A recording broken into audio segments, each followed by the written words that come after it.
Baik Bapak Ibu, untuk materi yang kedua ini, eh, jadi kita tidak hanya sekedar konsep, tapi juga praktik langsung nanti ya, kita akan memanfaatkan alat.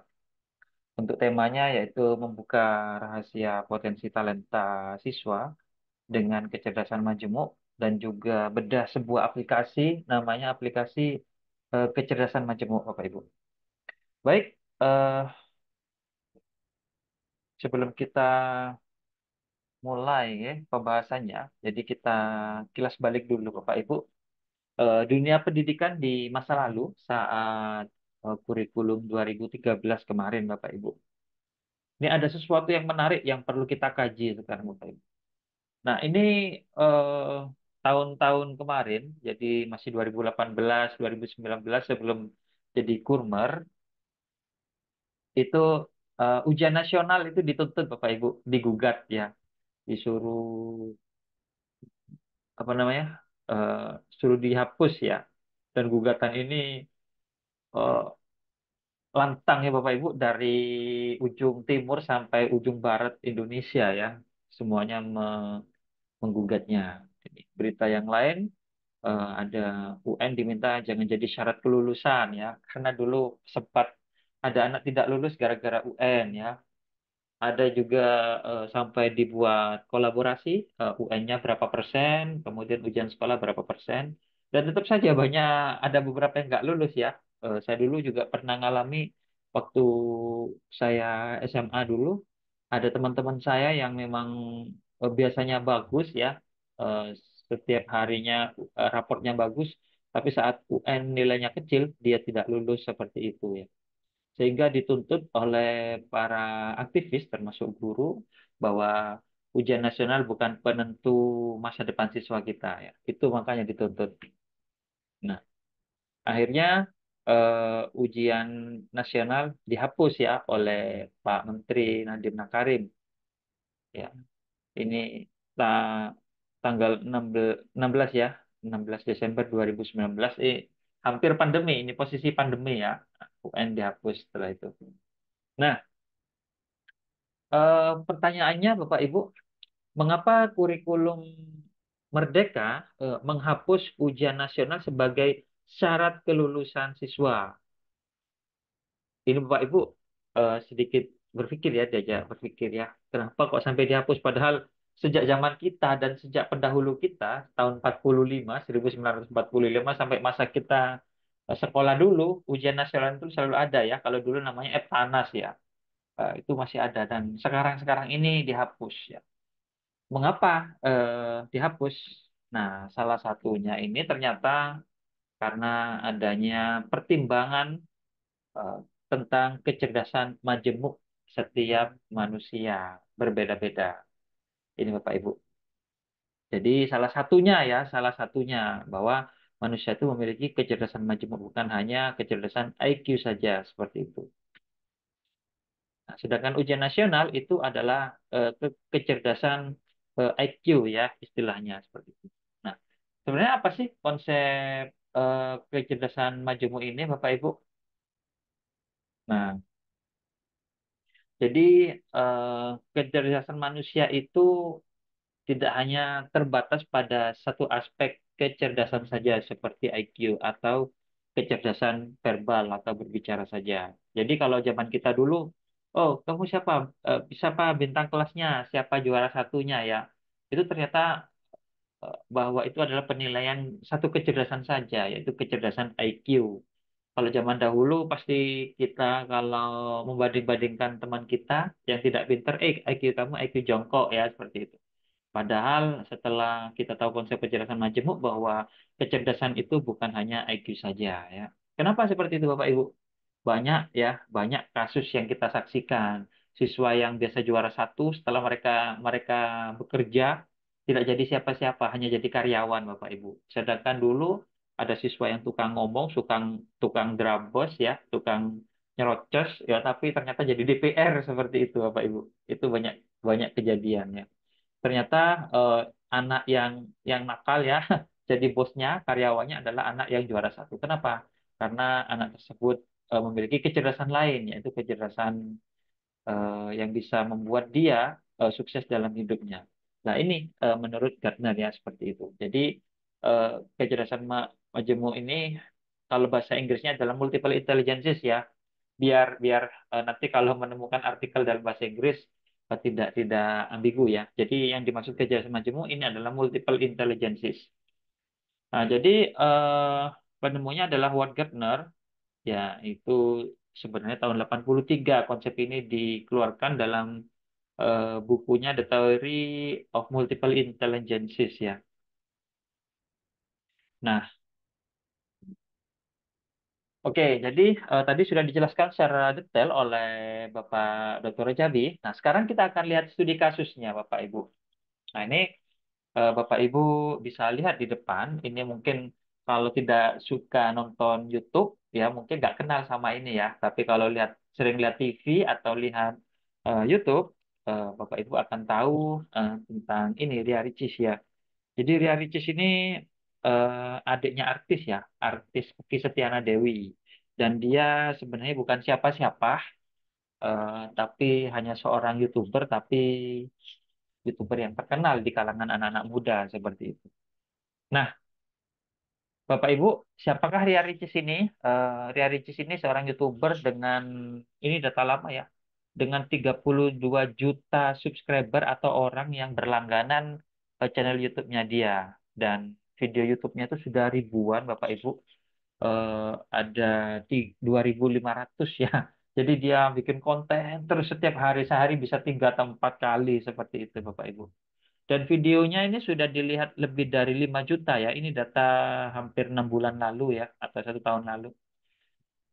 Ini masih masih menikah ini sama suaminya, sekarang sudah cerai ya. Tapi kita nggak akan bahas keluarganya, nggak penting lah. Kita bahas ininya saja tentang kecerdasan majemuknya. Nah, sebenarnya Ria Ricis ini bukan siapa-siapa Bapak Ibu. Lebih terkenal kakaknya pemain eh, ayat-ayat ada apa dengan cinta ya atau ayat-ayat cinta ya kalau nggak salah atau ketika cinta bertasbih ya Okky Setiana Dewi. Itu zaman kita dulu ya terkenal kakaknya. Nah, ini adiknya. Nah, dilihat di sini videonya pernah ditonton sebanyak 5 miliar kali ya, hampir 6 miliar ya. Ya, ini ya 6 miliar. Bayangkan Bapak Ibu di TV saja nggak sampai seperti itu. Nah, kemudian ini ada situs analisis yang menganalisis tentang pemasukan. Jadi seorang YouTuber Bapak Ibu. Jadi penghasilannya dia ini dulu rata-rata eh, ini per bulannya adalah 13.000 sampai 200.000 Bapak Ibu. Anggap kalau paling gampangnya 10.000 aja dolar ya. Ini jadi per bulannya 130 juta Bapak Ibu. Ini yang paling kecil, ini estimasinya saja. Yang paling besar ini bisa sampai 2 miliar atau 3 miliar Bapak Ibu per bulan. Ya, untuk per tahunnya ini paling kecil ya sekitar 2 miliar sudah. Ini paling kecil itu nggak mungkin paling kecil. Biasanya estimasi agak menengah ke bawah atau menengah ke atas ya estimasinya. Jadi seorang YouTuber itu Bapak Ibu kerjanya tidak serius, tapi penghasilannya serius ya. Beda dengan guru Bapak Ibu. Kalau guru itu kerjanya serius ya, sampai dibela-bela nih ya siang malam, tapi pemasukannya kurang serius Bapak Ibu. Nah itu makanya banyak orang sekarang menambah profesi atau beralih profesi ya kalau sudah tahu dunia per-YouTubean. Termasuk Deddy Corbuzier itu ya, siapa Raffi Ahmad dulu seorang artis ditinggal udah nggak usah masuk TV, mereka bikin konten YouTube saja karena penghasilannya gede banget ya, miliaran seperti itu Bapak Ibu. Syaratnya satu ya, harus terkenal ya, seperti itu. Nah, ini gambaran ya Bapak Ibu. Bagaimana sih sebenarnya Ria Ricis ini saat kehidupannya di sekolah dulu ya? Ini akan diceritakan oleh kakaknya, Okky Setiana Dewi, tentang adiknya ini ya. Oke, saya izin dulu stop share screen-nya, takut volumenya nggak keluar ya. Nah, soundnya belum keluar.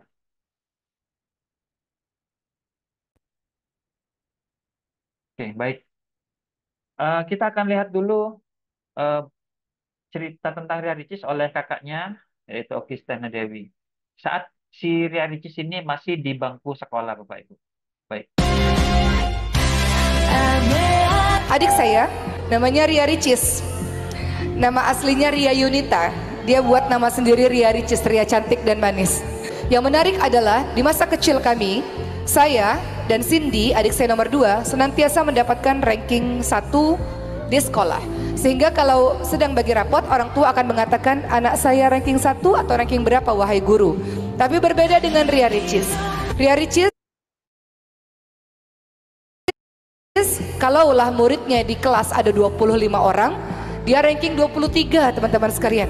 Atau ranking 24, atau ranking 25, paling belakang. Kalau pertanyaan untuk anak 1 dan anak 2 ini, ranking 1 atau tidak? Tapi kalau untuk Ria Ricis, anak saya naik kelas atau enggak? Udah naik kelas aja udah bersyukur luar biasa. Ria Ricis menarik, kenapa dia nggak suka belajar di sekolah teman-teman sekalian. Jadi kalau ada apalagi pelajaran hitung-hitungan, kalau ada pelajaran hitung-hitungan yang dia lakukan adalah, ibu saya pusing bu guru, izin ke UKS. Jadi cari-cari alasan supaya nggak belajar pelajaran hitung-hitungan karena dia sangat tidak suka dengan pelajaran berhitung. Lalu apa yang dilakukan oleh kedua orang tua kami? Apakah kedua orang tua kami mengatakan, Ricis, ikutin dong kakakmu yang ranking 1 itu. Ricis, ikutin dong kakakmu yang pinter itu. Sepanjang saya bersama dengan orang tua saya dan dengan adik-adik saya tidak pernah mendengarkan kalimat tersebut. Ayah dan ibu saya hanya mengatakan, apa yang kamu suka. Dan Ria Ricis sangat menyukai pelajaran yang berbau seni. Semua pelajaran seni nilainya sempurna. Tapi kalau pelajaran matematika dan pelajaran IPA lainnya, nilainya memang rendah. Oke, jadilah kamu hebat dalam bidang seni tersebut. Jadi orang tua mengajarkan bahwa setiap anak memiliki kecerdasannya masing-masing, memiliki potensinya masing-masing, dan oleh orang tua kami betul-betul didukung teman-teman sekalian. Sehingga walaupun Ricis nilainya sangat tidak bagus di sekolah dalam hal akademik, terutama pelajaran-pelajaran berhitung, tapi dia punya nilai yang sempurna dalam pelajaran seni, dan orang tua kami mendukung seni tersebut dan mendukung apapun hobi yang dia suka, sehingga itu menjadi sebuah skill yang terasah, dan hari ini itu menjadi sebuah pekerjaan yang menghasilkan. Dan hari ini Ria Ricis menjadi seorang YouTuber dengan kreativitasnya yang sangat luar biasa, keahliannya dalam bidang seni, dan sudah menghasilkan di usia 20 tahun saya rasa dia sudah bisa menghasilkan sendiri, memiliki rumah sendiri, mandiri, dan membantu banyak keluarga yang lainnya. Bahwa Bapak dan Ibu sadarilah dan pahamilah bahwa semua anak cerdas dengan potensinya masing-masing. Baik, Bapak Ibu. Eh, jadi kesimpulannya, eh, semua anak itu adalah cerdas, Bapak Ibu, dengan potensi dan talentanya masing-masing. Jadi kalau masih ada paradigma lama bahwa anak cerdas itu IQ-nya tinggi, anak cerdas itu juara satu, itu eh, pola pikir lama, Bapak Ibu. Paradigma baru adalah semua anak cerdas sesuai dengan kecerdasan majemuknya masing-masing ya. Jadi ada 8 kecerdasan majemuk tadi minimal ya. Eh, Kebetulan Ria Ricis tidak pinter dalam dunia IQ ya, tapi dia pinter di dunia seni. Seperti itu. Dan dia bisa mengoptimalkan dunia seninya dengan berekspresi di YouTube. Saat dia masih kuliah, sudah bisa beli rumah sendiri. Saya sempat nonton saat itu, dia beli mobil Alphard ya, masih kuliah. Bayangkan kita masih kuliah, itu biasanya masih bertapa Bapak Ibu ya, ngirit-ngirit, makan, biasanya seperti itu. Sedangkan si Ria Ricis ini saat SMA dia itu anak yang tidak pinter, IQ-nya tidak pinter ya, tidak kuat logikanya, tapi orang tuanya selalu mensupport untuk mengoptimalkan talenta ya, talentanya dia, kecerdasannya di mana, dan dioptimalkan. Dalam usia masih muda dia sudah bisa membangun rumah sendiri, membiayai kakak-kakaknya, membangun rumah tafid ya, seperti itu, membantu keluarganya seperti itu Bapak Ibu. Dan kesimpulannya bahwa manusia itu semuanya cerdas sesuai dengan kecerdasan masing-masing. Oke, tidak cerdas di bidang IQ, tapi akan cerdas di bidang seni. Tidak cerdas di bidang seni, nanti pasti ada potensi cerdas di bidang interpersonal ya. Nggak cerdas di bidang interpersonal, cerdas di bidang intrapersonal ya Bapak Ibu. Jadi eh, jangan pernah merendahkan anak-anak kita ya. Bahwa anak ini nggak pinter. Itu menurut kita, Bapak Ibu. Tapi sebenarnya Tuhan memberikan kita itu sesuatu yang unik. kita nggak menonjol di satu bidang, tapi ada bidang lain yang kita pasti menonjol. Bahkan anak yang tidak bisa melihat pun pasti memiliki kelebihan, Bapak Ibu. Ya, jadi kesimpulannya adalah setiap anak adalah cerdas. Ya, ini adalah konsep dari kecerdasan majemuk. Jadi begitu, Bapak Ibu. Nah, tadi sudah disampaikan oleh Bapak Dr. Rejabi bahwa menurut Gardner ini ada 8 jenis ya. Ini konsep lama ya Bapak Ibu.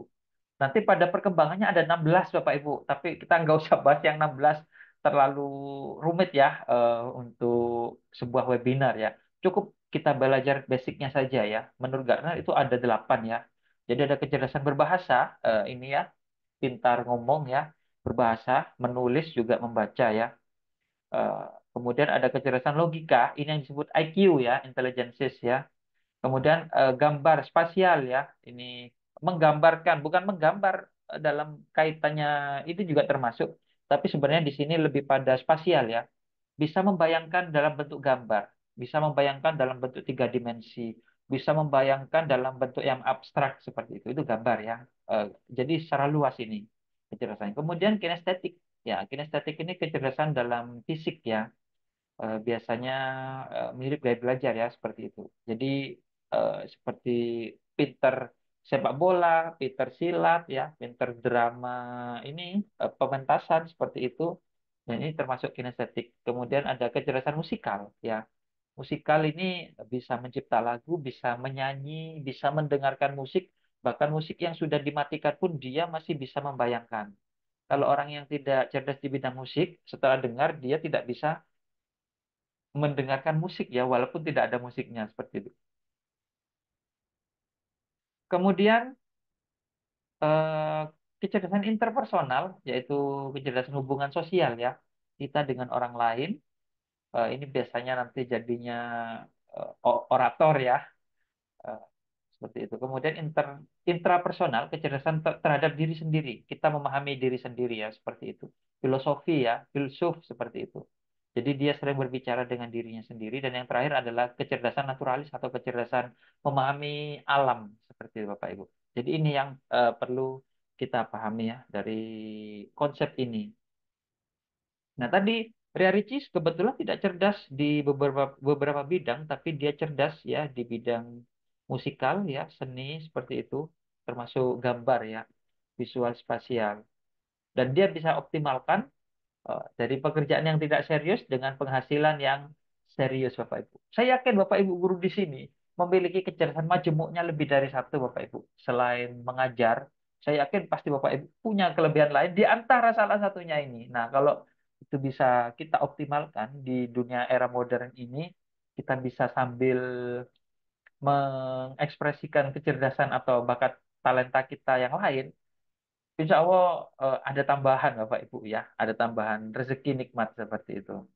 Baik, jadi ini gambaran singkatnya ya. Kalau berbahasa ini kemampuan untuk berbicara, menulis, menggunakan bahasa secara efektif. Kemudian yang logika, ini berpikir logis, menganalisis, menyelesaikan masalah matematis ya.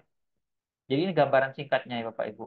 Nah, gambar ini dalam bahasa Inggrisnya adalah visual spasial ya. Jadi kemampuan memvisualisasikan objek dalam bentuk 3 dimensi itu dalam alam pikiran kita, lalu kemudian bisa kita tuangkan dalam bentuk fisik ya seperti itu, dan memahami hubungan antar objek. Paling gampang ini visual spasial, Bapak Ibu, cara baca peta ya. Kalau visual spasialnya rendah, itu kita kesulitan baca Google Map ya atau peta. Tapi kalau visual spasial yang tinggi, lihat sebentar langsung kita hafal ya, seperti itu Bapak Ibu. Gampang dihafal. Oke, kemudian berikutnya kinestetik mengkoordinasikan gerakan tubuh dengan baik ya, seperti tadi misalkan pencak silat, eh, olahraga dan lain-lain ya, dan seni pertunjukan. Kemudian musikal ya, kemampuan untuk menghargai, memahami dan membuat musik ya, banyak ya di antara ini. Kemudian interpersonal, kemampuan memahami dan berinteraksi dengan orang lain. Nah, ini orang sosial ya, itu bahasa kecerdasannya interpersonal. Kemudian intrapersonal ini kemampuan dan memahami diri sendiri ya terhadap emosi ya. Bisa mengontrol diri, bisa berbicara dengan diri sendiri ya. Biasanya jadi seorang filsuf. Kemudian yang terakhir adalah naturalis, kemampuan mengamati dan memahami alam dan makhluk hidup di sekitar kita. Jadi begitu ya Bapak Ibu. konsep kecerdasan majemuknya secara simpelnya dan contohnya tadi. Nah, untuk itu kita akan coba ya, yang mau saja ya, tes kecerdasan majemuk kita. Untuk simulasi saja, saya akan share di chat Zoom-nya ya. Mohon maaf, saya matikan dulu chat Zoom-nya. Oke, linknya yang mau tes kecerdasan majemuk, saya saya tulis di chat Zoom linknya, atau bisa diketik manual.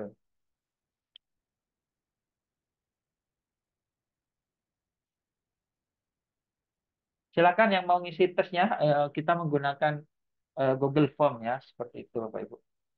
Linknya STTID garis miring tes KM Bapak Ibu.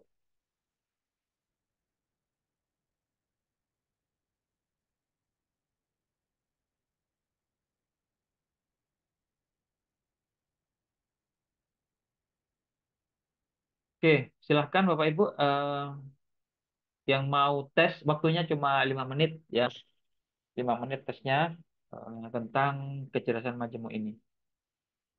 Oke, kita akan buka ini linknya.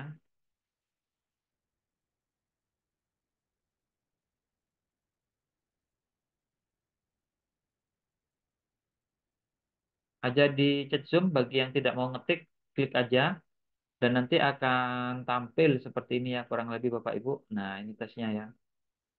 Yang tidak wajib diisi tidak usah diisi ya.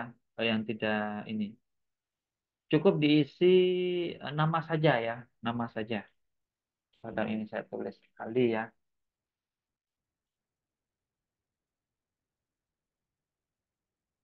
Untuk tesnya ini kita ambil yang paling simpel ya untuk simulasi saja. Jadi kurang lebih modelnya seperti ini tesnya, iya atau tidak, Pak Ibu.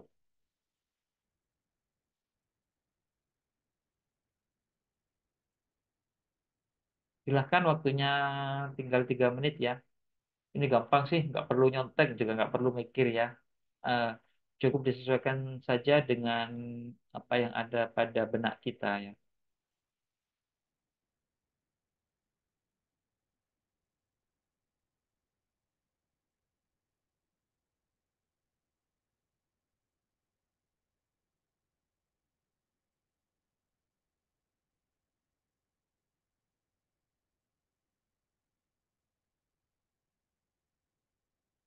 Oke, untuk simulasi soalnya 24 ya Pak Ibu. Untuk soal aslinya ada sekitar 80-an ya. Cukup lama mungkin bisa tesnya 20 menit paling. Untuk yang simulasi ini karena kita webinar, kalau tes semuanya mungkin besok pagi baru selesai. Oke, eh, baik Bapak Ibu, gitu saja cara ngisinya untuk angket online dan akan nanti kita bahas pada analisa dengan aplikasi ya, hasilnya seperti apa. Jadi kita akan lihat dulu yang sudah ngisi berapa ya. Ya, ini sudah mulai masuk ya.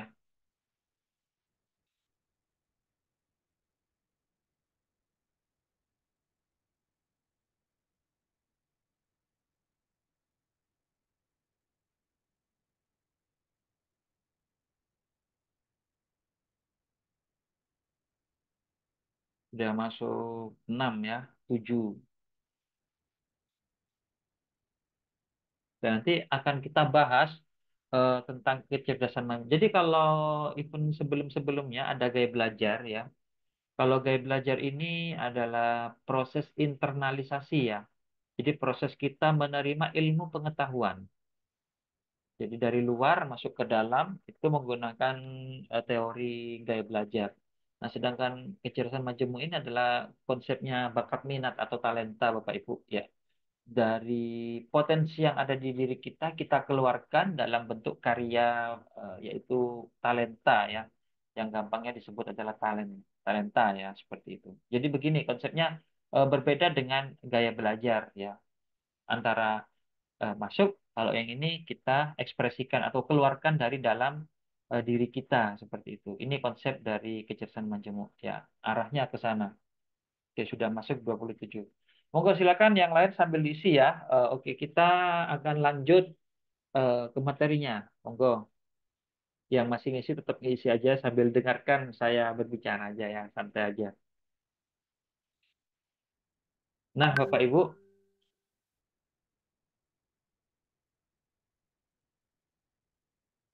untuk itu kita akan eh, menganalisa data kecerdasan majemuk yang Bapak Ibu isi dengan sebuah aplikasi. Nama aplikasinya adalah Kecerdasan Majemuk Almas ya. Ini fungsinya untuk perencanaan ya. Masa depan kita mau diarahkan kemana, talentanya mau kemana, seperti itu. Oke, baik. Eh, kita akan menggunakan sebuah aplikasi seperti ini kurang lebih ya. Oke, saya akan tampilkan. Aplikasinya ini sebenarnya berbasis Excel seperti biasa Bapak Ibu. Di webinar kita akan terus simulasikan aplikasi yang mungkin ya, mungkin masih hal yang baru bagi Bapak Ibu. Nah, aplikasinya ini berbentuk Excel seperti ini. Nggak perlu diinstal ya, cukup diklik aja 2 kali cara menjalankannya. Oke, sebentar. Ini ternyata sudah ada yang isi ya, saya matikan dulu. Nah, ini adalah tampilan aplikasinya Bapak Ibu. Kita aktifkan dulu makronya dengan mengklik tombol ini ya.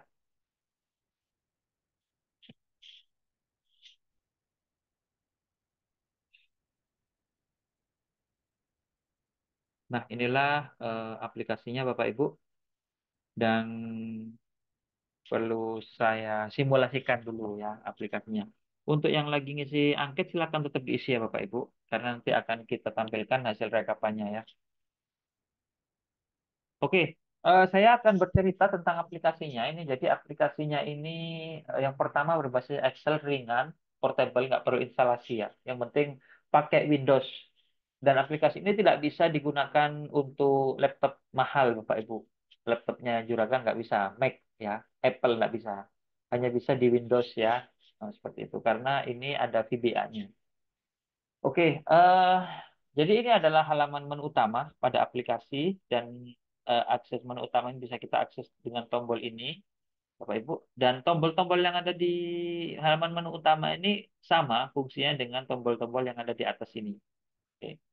Kalau Bapak Ibu mungkin pertama kali lihat aplikasi, nggak usah bingung Bapak Ibu. Jadi apa namanya, aplikasi ini nggak serumit yang Bapak Ibu lihat ya.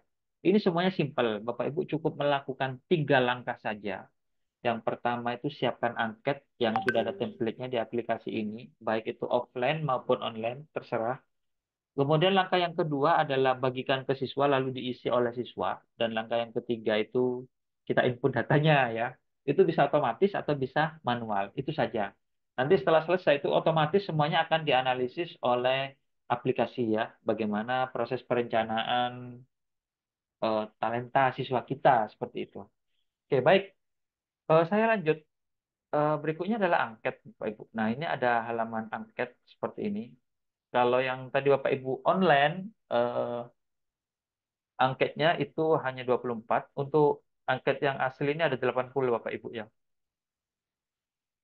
Karena kita simulasi webinar, kalau di webinar pakai 80 angket ya mungkin masih nambah 1 jam lagi nanti jadwal webinarnya. Oke, jadi angket ini sudah ada template-nya. Ini Bapak Ibu bisa mau model offline, jadi ini bisa dicetak dalam bentuk kertas. Bisa juga online. Ini sudah ada template-nya dalam bentuk Google Form yang Bapak isi tadi ya, Bapak Ibu isi ya, seperti ini. Nah, ini ya, ini angketnya online. Nah, ini menggunakan Google Form. Dan nanti ini datanya bisa kita tarik ke dalam aplikasi Bapak Ibu. Hasilnya akan dianalisis oleh aplikasi. Ya, jadi begitu ya gambarannya.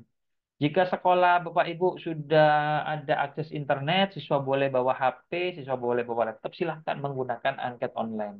Tapi jika di sekolah itu terbatas, dilarang bawa HP, dilarang bawa laptop, silakan menggunakan angket yang tradisional, yaitu offline. Silakan dicetak ya dalam bentuk kertas seperti itu.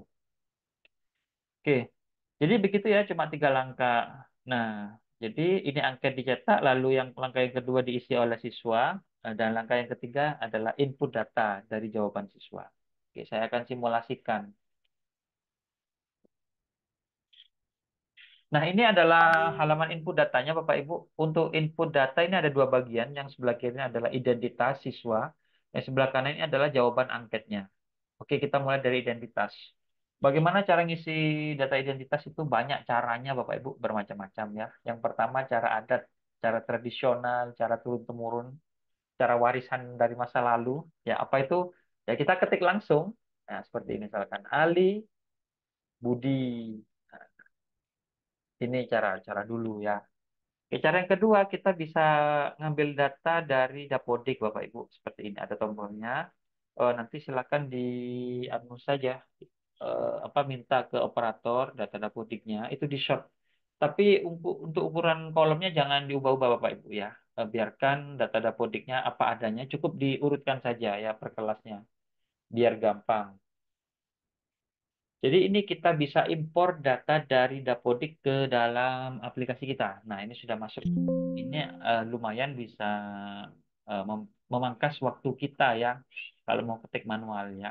Seperti itu. Kita copy ke input data. Dan ini eh, cara yang kedua ya, kita menggunakan impor dari data Dapodik. Kita masukkan ke dalam halaman input data. Ini sudah masuk ya Bapak Ibu, lumayan ya. Nah, ini ada 55. Oke. Kemudian cara yang ketiga, jadi misalkan Bapak Ibu punya apa namanya absen berbentuk Excel, silakan Bapak Ibu eh, copy saja ya. Seperti ini misalkan contohnya. Nah, ada absen. Nah, kita tinggal di blok seperti ini. Ctrl C, Ctrl Tab di sini, Ctrl V. Data sudah masuk. Gitu aja cara kopinya. Ini ada Amanda Manopo, Krisdayanti, Raffi Ahmad. Nah, kebetulan murid kita namanya mirip artis, Bapak Ibu. Ini bukan artis yang benar-benar di sana, jadi murid kita enggak ya. Mirip artis nanti biar saya nggak disalahkan ya. Ah, baik, jadi ini eh, cara ngopinya. Ini sangat kami sarankan ya. Termasuk yang pakai emis ya untuk depak. Depak nggak pakai dapodik, tapi pakai MX. Nanti tinggal di ekspor ke dalam Excel aja, lalu di blok, lalu di copy seperti ini, Bapak Ibu. Oke. Itu ya. Jadi itu cara yang ketiga ya, copy paste langsung. Cara ngopinya blok. Nah, kemudian cara yang keempat, Bapak Ibu. Oh ya, sorry. Sebelum kita masuk ke cara yang online, kita lanjut ke cara ngisi hasil angketnya ya. Jadi cara ngisinya di angket tadi sini ya. Jadi cara ngisinya sama. Misalkan terkadang tanpa sadar berjalan melantunkan lagu yang ada di benak. Jika dijawab ya maka diisi seperti ini. Jika dijawab tidak maka kosongkan ya. Kosong kalau jawabannya tidak. Kalau iya maka dikasih tanda centang atau tanda X ya seperti itu. Kalau jawabannya tidak adalah kosong. Begitu juga ini angketnya ya. Begitu juga pada halaman input. Kalau dijawab iya maka dikasih tanda V atau tanda apapun terserah karakter. Yang penting kalau tidak itu harus kosong ya, seperti ini cara ngisinya. Nah, gitu aja Bapak Ibu. Simple ya sebenarnya. Oke, jadi eh, begini cara ngisi datanya ada 3 langkah. Nah, cara yang terakhir ini adalah kita menggunakan Google Form yang Bapak Ibu isi tadi. Oke, kita akan ya 64. Kita akan copy linknya di sini, Google Formnya. Lalu masukkan ke dalam aplikasi seperti ini Bapak Ibu.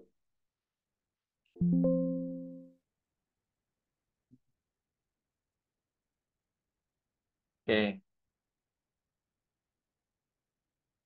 Nah, kalau sudah kita masuk lagi ke halaman input data dan kita klik tombol import dari Google Sheet. Nah, untuk jawaban sini Bapak Ibu akan otomatis ya. Kalau tadi di Google Form-nya Bapak Ibu isi iya tidak ya tidak, maka nanti saat dia masuk ke dalam aplikasi jawaban iya tidak ya tidak itu akan dikonversi menjadi jawaban centang atau kosong seperti itu Bapak Ibu. Ini otomatis dianalisis oleh aplikasi seperti itu. Nah, seperti ini hasilnya Bapak Ibu. Jadi kalau Bapak Ibu sekolahnya bisa online itu sangat mempermudah loh pekerjaan Bapak Ibu. Jadi nggak perlu apa merekap-rekap lagi ya seperti zaman dahulu. Nah, ini hasilnya Bapak Ibu. Nah ini yang pertama Ibu Cynthia Hardiati. Oke, baik sampai di sini itu tugas Bapak Ibu selesai ya. Jadi tadi ya 3 langkah saja. Cetak angket atau siapkan angket. Yang kedua dibagikan ke siswa lalu diisi ketik diisi oleh siswa. Yang ketiga, kita rekap hasil jawaban siswa. Nah, untuk rekap ini bisa otomatis, bisa manual seperti itu. Oke, sampai sini sudah selesai ya Bapak Ibu. Berikutnya adalah analisis otomatisnya. Oke, kita akan lihat per peserta. Nah, ini nomor satu saya, nggak perlu ya. Kita mulai dari peserta yang nomor dua tadi, Ibu Cynthia Hardiati. Jadi ini yang paling menonjol adalah musikal dan naturalis, Pak Ibu. Terlihat di sini 30%. Eh, ya, seperti itu. Dan angkanya mungkin kecil karena ini akan dibagi ya oleh seluruh jawaban seperti itu. Nah, untuk analisisnya ini Bapak Ibu banyak sekali ya. Ini ada sekitar 10 ya, yaitu nanti ada kemampuan, kepribadian, kekuatan, karakteristik, ekstrakurikuler, kemudian apa yang perlu dioptimalkan, media belajarnya apa, apel pendukung, jurusan kuliah, dan contoh tokoh ya, seperti itu. Nah, Bapak Ibu, eh, kita akan lihat ini bisa ditampilkan atau tidak ya, tapi kita akan tampilkan semua ya. Oke, nggak usah tampil semua, ini aja cukup lah, terlalu banyak bacanya nanti. Oke, jadi langsung terlihat Bapak Ibu kepribadian. Jadi untuk musikal, yaitu kecerdasannya sudah ya dibahas tadi. Ya, itu terkait sama musik lah, pandai dalam berpikir, pola, ritme, dan suara, seperti itu. Yang naturalis ini selaras dengan alam ya, terkait dengan makhluk hidup, baik binatang maupun tumbuhan. Kemudian untuk karakteristiknya, kalau musikal ini eh, selamat bernyanyi dan bermain ya, semangat ini ya sebenarnya.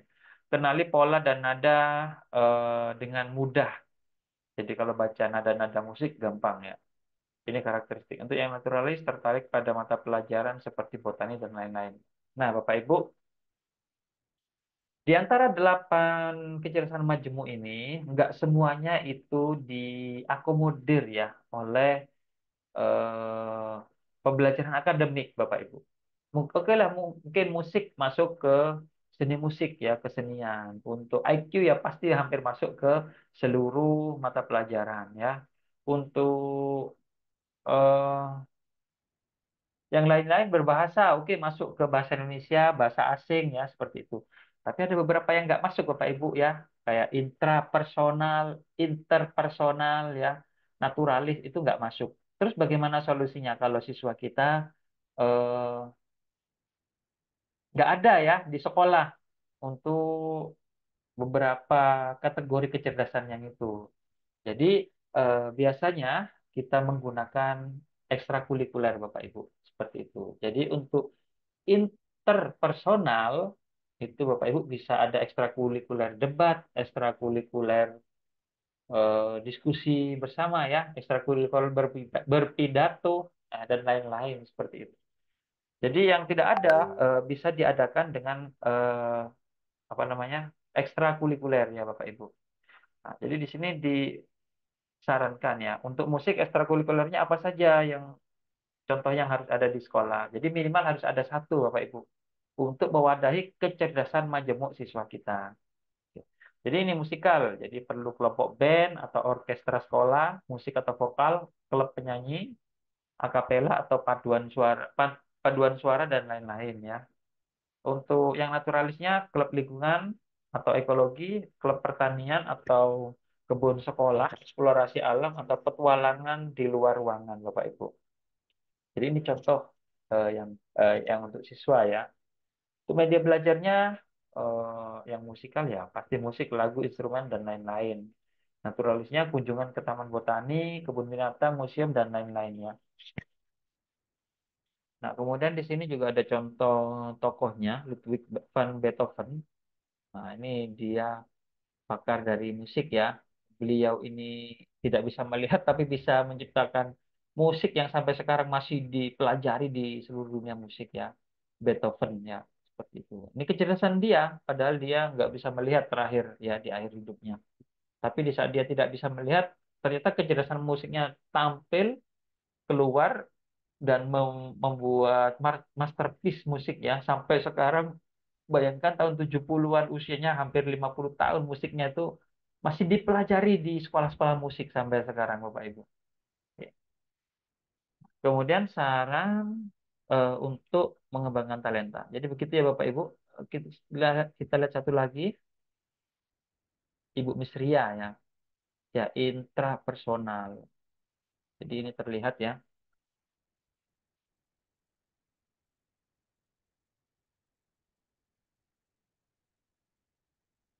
ya intrapersonal.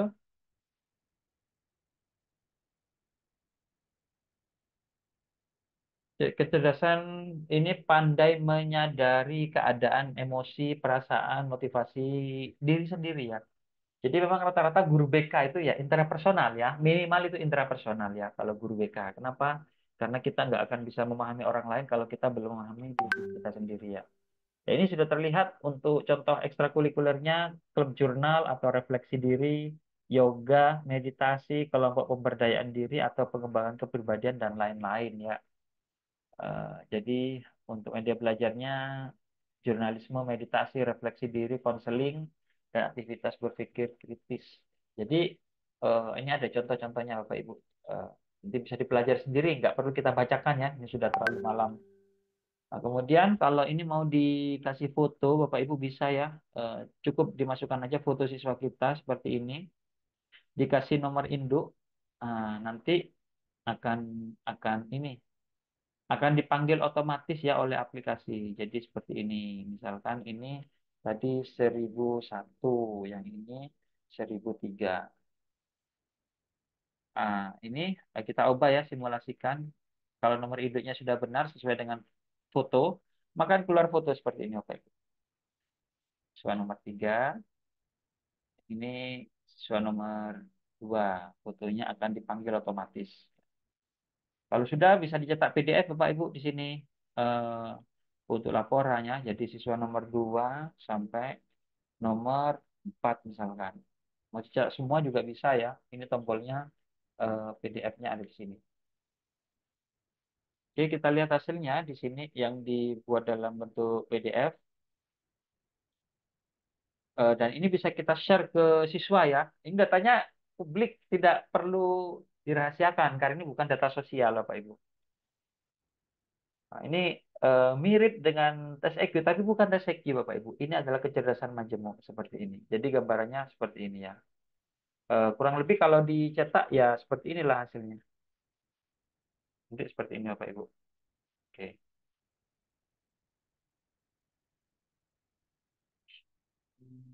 baik, kita lanjut ya.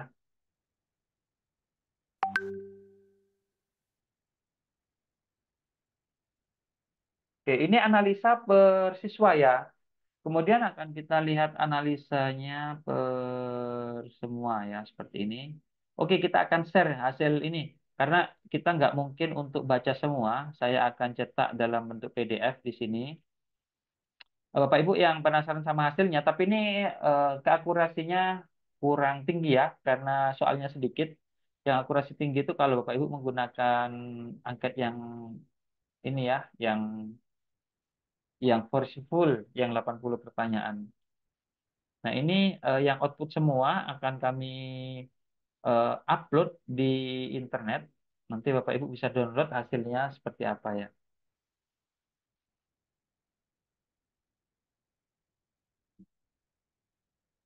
Oke, ini sudah kami upload ya. Oke, berikutnya di sini juga ada cover ya. Kalau mau dicetak tadi, dijadikan apa namanya laporan ke kepala sekolah, rekapitulasi juga bisa.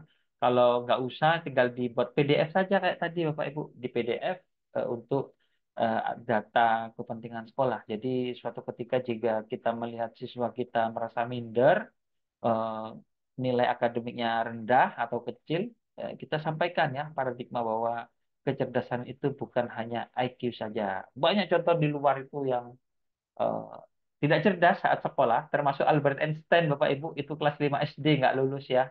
Kenapa? Karena dia kesulitan memahami sesuatu saat masih kecil. Tapi ternyata saat dia mulai usia tua, kecerdasannya tampil ya.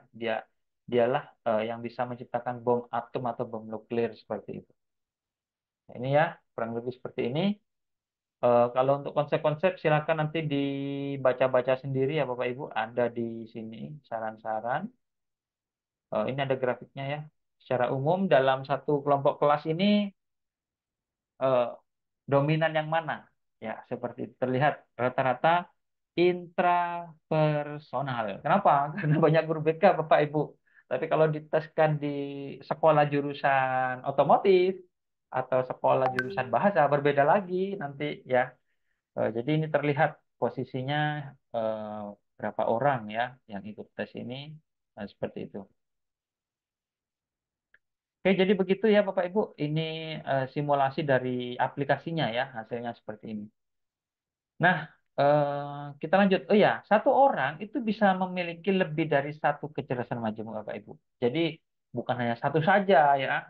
Kalau satu saja biasanya dia sangat dominan Bapak Ibu. Jadi begitu ya gambarannya. Oke, kita lanjut ke materi PowerPoint-nya Bapak Ibu. Untuk yang untuk yang apa namanya?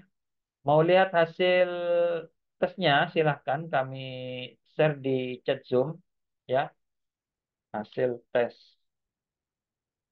Ya, STTID tes garis miring KM hasil ya. Silakan bisa diketik juga di Zoom. Oke. Oke, materinya kita lanjutkan ya Bapak Ibu. Belum selesai materinya, tadi hanya simulasi praktek aplikasi. Nah, selanjutnya apa Bapak Ibu? Setelah kita tahu tentang kecerdasan kita, langkah apa yang kita harus kita lakukan ya setelah kita tahu memetakan kecerdasan majemuk dari siswa-siswa kita seperti itu. Ini penting ya Bapak Ibu, bukan hanya sekedar kita lakukan tes, oh kamu kecerdasannya berbahasa gitu aja enggak ya. Enggak, panjang ya Bapak Ibu ini. Kita bedah lebih mendalam lagi. Nah, Bapak Ibu, kita harus mulai memahami tentang talenta ya, talenta atau bakat ya. Tapi zaman sekarang orang-orang lebih seru, lebih banyak menyebutnya talenta daripada bakat. Oke, jadi talenta itu adalah kemampuan khusus dan unik yang dimiliki oleh setiap orang ya. Setiap orang itu pasti memiliki talenta ya. Entah itu dari sisi kecerdasan yang mana pasti ada. Dan nggak semuanya tuh harus jadi artis ya. Nggak semuanya tuh harus jadi EQ-nya tinggi kayak Einstein. Nggak perlu seperti itu. Semua orang itu unik, tapi pasti punya memiliki talenta ya. Jadi bakat atau talenta itu adalah sekumpulan karakteristik alamiah yang merupakan pemercepat atau akselerator faktor yang mempercepat penguasaan skill dan atau kompetensi seseorang serta mendorong munculnya performance yang luar biasa, Bapak Ibu. Jadi, kalau kita sudah bisa menemukan talenta kita, apapun yang kita tampilkan, terutama sesuai dengan kecerdasan majemuk kita, itu hasilnya luar biasa, Bapak Ibu. Percaya nggak, Bapak Ibu? eh, Sekarang Bapak Ibu ngajar ya, ada muridnya ngajar ya sampai 3 tahun. Kemudian muridnya ada waktu di kelas itu biasa-biasa saja. Tapi dapat 5 tahun ternyata dia sudah jadi TNI, jadi tentara atau jadi polisi ya seperti itu Bapak Ibu. Ya, pertanyaannya ternyata dia memiliki performance yang bagus di bidang fisik ya seperti itu sehingga mudah jadi tentara atau TNI seperti itu. Nah, setelah kita tahu bahwa talenta itu apa yang ada di diri kita ya, kecerdasan yang ada di diri kita, bagaimana cara mengembangkannya Bapak Ibu. Yang pertama yaitu harus menyadari dan mengenali potensi bakat atau talenta yang dimiliki ya, terletak pada ranah kecerdasan apa. Kalau sudah dibedakan, Bapak Ibu sudah bisa menemukan, oh ternyata saya ada di kecerdasan musikal. Oh, nanti gampang itu Bapak Ibu ekstrakurikulernya pasti terkait sama musik, entah jadi pengarang lagu, entah jadi penyanyi, entah jadi apa musik instrumental ya seperti itu, macam-macam ya seperti itu. Yang penting kita tahu dulu posisi eh, kecerdasan macam kita di mana. Kemudian yang kedua, cara mengembangkannya yaitu mengasah potensi yang dimiliki secara konsisten dan terus-menerus. Jadi kalau sudah diketahui di seni ya, musik ya, kayak Ria Ricis, ya dia sudah di sana eh, saat pelajaran matematika ya, dengar dari ceritanya, dia pasti kabur, izin ke UKS ya. Kalau kenaikan kelas orang tuanya itu eh, tidak bertanya apakah juara satu 2 3, udah bukan. Apakah anak saya ini lulus, lulus atau tidak, Bapak Ibu. Jadi begitu ya. Kalau dia orang tuanya tahu ya dan bisa menempatkan potensi talenta anaknya di mana seperti itu. Nah, ini perlu diasah terus ya. Kemudian langkah yang ketiga adalah mengikuti kegiatan ekstrakurikuler di sekolah atau lembaga kursus di luar sekolah guna mendalami talenta yang dimiliki ya. Tapi kalau di sekolah sudah ada, cukup di sekolah ya, seperti itu. Jadi perlu ikut kegiatan ekstrakurikuler agar talentanya bisa keluar dan bisa diasah lebih tajam. Kemudian yang nomor empat yaitu mengikuti pertunjukan, kompetisi, lomba atau kegiatan yang bersifat produktif sebagai indikator ya sejauh mana bakat talenta kita telah berkembang. Jadi ikut lomba itu tujuannya bukan untuk jadi juara satu Bapak Ibu, tapi untuk mengukur ya apakah talenta yang saya latih ini sampai di mana kelasnya. Apa juara tiga atau juara dua atau juara satu atau tidak juara sama sekali. Ya, itu Bapak Ibu. Itu tujuannya untuk mengukur saja, bukan untuk cari hadiahnya ya Bapak Ibu. Kemudian langkah selanjutnya yang nomor lima adalah menjalani latihan secara teratur dengan pendalaman yang serius agar potensi yang dimiliki dapat berkembang sepenuhnya dan menjadi fondasi kesuksesan ya. Jadi kuncinya tetap berarti secara teratur ya. Ini saya cerita anak saya itu usia kelas 3 kelas 2 ya, ikut les renang. Nah, kemudian banyak teman-temannya yang ini pengen diikutkan kompetisi terus anaknya. Eh, Pendampingnya bilang seperti ini Bapak Ibu. Kalau untuk jadi atlet, eh, seorang perenang itu tidak boleh lebih dari 2 hari tidak menyentuh air di kolam renang. Artinya kalau memang tujuannya untuk jadi atlet renang, maka setiap hari itu memang harus berlatih. Nggak boleh hanya ikut les eh, seminggu 2 kali seperti itu. Itu nggak teratur Bapak Ibu ya. Jadi seperti itu. Itu kata pelatihnya seperti itu. Artinya seorang atlet itu nggak boleh lebih dari 2 hari tidak menyentuh air kolam seperti itu. Jadi kayak gitu ya cara melatih talenta atau bakatnya terus menerus ya dan teratur. Nah, kemudian bagaimana cara menyikapi siswa dengan nilai akademik yang minimal? Nah, Pak Ibu sudah tahu ya setelah pembahasan yang panjang lebar seperti ini ya. Jadi kalau ada anak yang nilainya nggak bagus, udahlah ya. Kalau kita bisa melihat paradigma kecerdasan majemuk ini, siswa yang nilainya kecil itu bukan masalah besar Bapak Ibu. Itu hanya satu kecerdasan saja, yaitu kecerdasan IQ, di mana manusia itu memiliki lebih dari satu kecerdasan. Nah, kita optimalkan saja di kecerdasan yang ada seperti itu. Nah, ini kita lihat realitas talenta-talenta yang ada di Indonesia ini ya. Nah, ini ada anak yang pakai model hantu-hantu seperti ini, tapi dia bisa masuk TV, Bapak Ibu. Nggak apa-apa ya, walaupun pakai dia apa, mengekspresikan talentanya seperti ini, sekretariana ya. Dulu Deddy Corbuzier pertama kali jadi artis, dia mencoret-coret ini rambutnya ya, ada hitam-hitamnya seperti ini. Terus ini ada celaknya gini ya, awal-awal dia mengeluarkan talentanya ya, pesulap sebagai pesulap. Sekarang setelah terkenal sudah nggak penting, sudah nggak pakai ini lagi Deddy Corbuzier. Saya masih ingat tahun berapa itu ini ada hitam-hitamnya semua. Terus rambutnya di belakang ada rambutnya, di depan tidak ada. Ya. Dia mengekspresikan talentanya seperti itu. Dan talenta itu dicari Bapak Ibu ya. Bukan hanya di Indonesia, di luar negeri banyak ya. Indonesia mencari bakat, Indonesia Got Talent, Amerika Got Talent ya, seperti itu.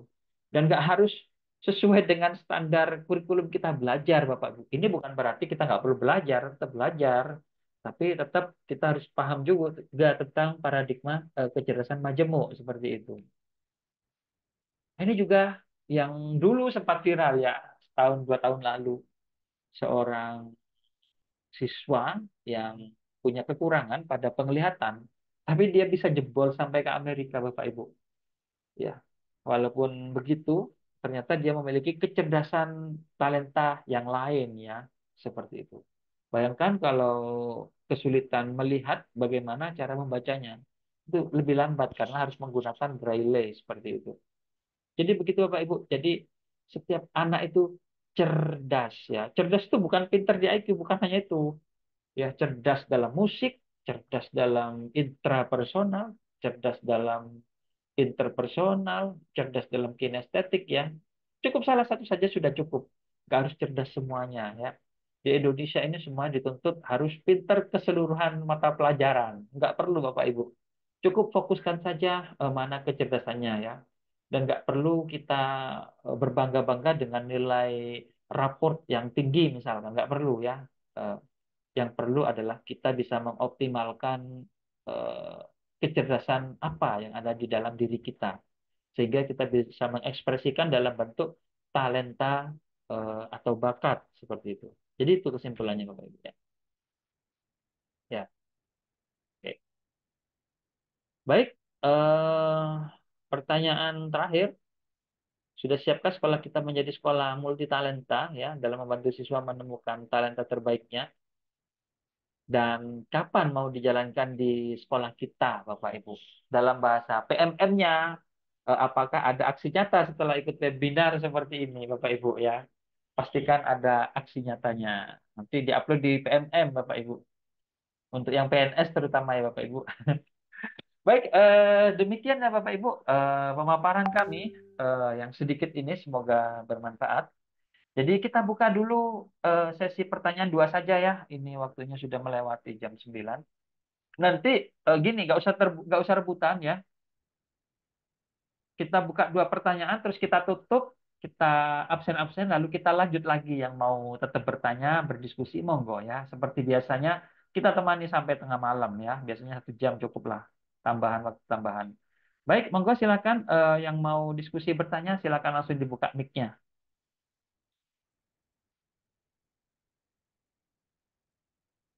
Atau bisa ya, dibuka open mic-nya, silakan bisa yang mau diskusi, mau sharing-sharing, monggo Bapak Zulfikar.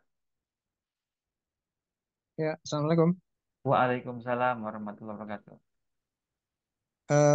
Itu terkait dengan ini mau tanya aplikasi tadi itu gimana cara mengapakannya itu kita di sekolah itu? Apa melalui dengan guru BK kita atau gimana gitu? Karena kita kan nggak punya background tentang artificial intelligence ini.